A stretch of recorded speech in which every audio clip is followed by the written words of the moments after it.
Grogan, since she got involved in the album process a little bit later, we only have one of her songs on the album, but she's got a bunch of other songs that she performs with us live. So other than Emily's song on the album, Mike and Paul and I each contributed an equal number of songs.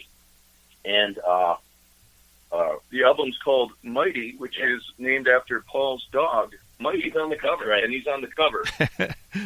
I would tell you that as far as the concept of the album, or at least the way we pick the songs, the one thing that I could say is that it's just a moving force from beginning to end. We didn't really slow it down. It just sort of had this this movement that we all really liked, and that was one of the benefits of having so many songs to pick from. Which is like our live shows. There's that same kind of movement, energy, and spirit in our live shows, and we're trying to encapsulate that in a set of music on record. When you guys are performing live, do you have a preset set list, or do you keep that organic as well? It depends. Sometimes for a really important gig that we know there's like really a set time constraint, we'll have the set list. But increasingly, we're able to just kind of call out songs as we go. Yeah. There's certain songs that we typically play, at every show, and lately we've been kind of doing the album in order, and then playing other songs. But we're pretty flexible that way. Again, the band, we've played these songs so many times at this point, it's pretty easy to call out. The only real issue would be just whether it requires, major instrument switching. Well, we've been getting really good at that. We're kind of like firemen when it comes to that. I got to switch from accordion to guitar. Oh, no, wait a minute. No, we're not going to do that. Oh, shit, I got to put the accordion back on. The really funny thing is that Bruce Bartone, who plays guitar and bass, lead guitar and bass, and Shane Maffini, who plays acoustic guitar and resonator guitar and bass, and Boron, Irish frame drum, they, sometimes somebody can't make a gig or whatever, so we've all learned to kind of fill in. But, sometimes we'll be playing a song and, they're switching between bass and guitar. Sometimes they forget who plays what instrument on the song. Yeah. We were doing our release party recently and realized halfway through the song that they were not on the instrument they were supposed to be on. But it didn't matter. They both know how to play the song that's supposed to. And somehow it seems to always happen on my song. Or there's always that moment where we'll be playing the song and realize, hey, there's no bottom end. There's nobody on bass. The good thing is I'm the only one that plays mandolin, so that never gets confused. Well, it sounds like you guys definitely have learned how to have fun with all of that, rather than being so serious that you have to criticize and stop and start over and those types of things, where it adds, I'm sure, to the enjoyment for the audience as well. I think you're absolutely right about that. Yeah. And we don't mean to suggest that we're not serious about the music. We're very serious about the music, sure. But we try not to take ourselves too seriously. Yeah, right.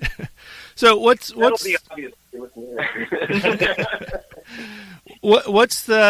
How far ahead do you plan? What's the future? What would you guys like to see happen with the band? Do you think that far ahead, or do you have plans?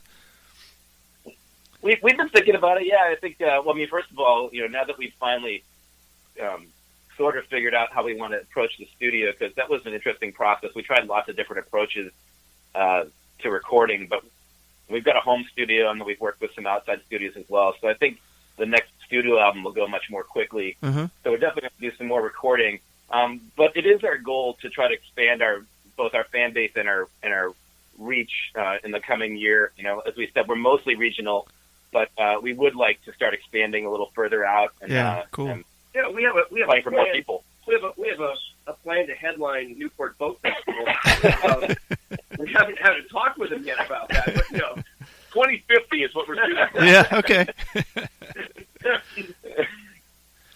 So, if people who want to get a copy of the new CD, how can they do that? If they want to remind us again, for folks that are kind of more in your area, where can they catch you weekly, and maybe where could they find you in the spring? What kind of festival events do you have scheduled, if any? Sure. Well, first of all, our website has a lot of great resources. It's losgoutos.com. That's Goutos. Goutos. And you can buy the album, digital downloads there. You can order hard copies of the CD, through CD Baby or Amazon. Mm-hmm. We're on Spotify and iTunes and all those digital outlets. And we're talking about doing a vinyl release. That's cool. Hasn't happened yet, but we really would like to do a vinyl release. We're hoping maybe in the spring or summer. And as far as shows, every Sunday at the Burn. Yeah, every Sunday at the Barn in the front room there in Davis Square in Somerville, which for people who aren't from the area is right next to Cambridge, Mass. Okay. And then we also play pretty frequently at a lot of other local venues in town. We've played Toad quite a bit, and Lizard Lounge, and Sally O'Brien's, and a bunch of other places. So all the kind of local Boston clubs. And we're still working on the spring and summer schedule, but we're definitely hoping to branch out to some festivals and other things coming up. So people can check the website for our shows page and see where we're playing in 2019. Irons are in the fire. Yeah. Right.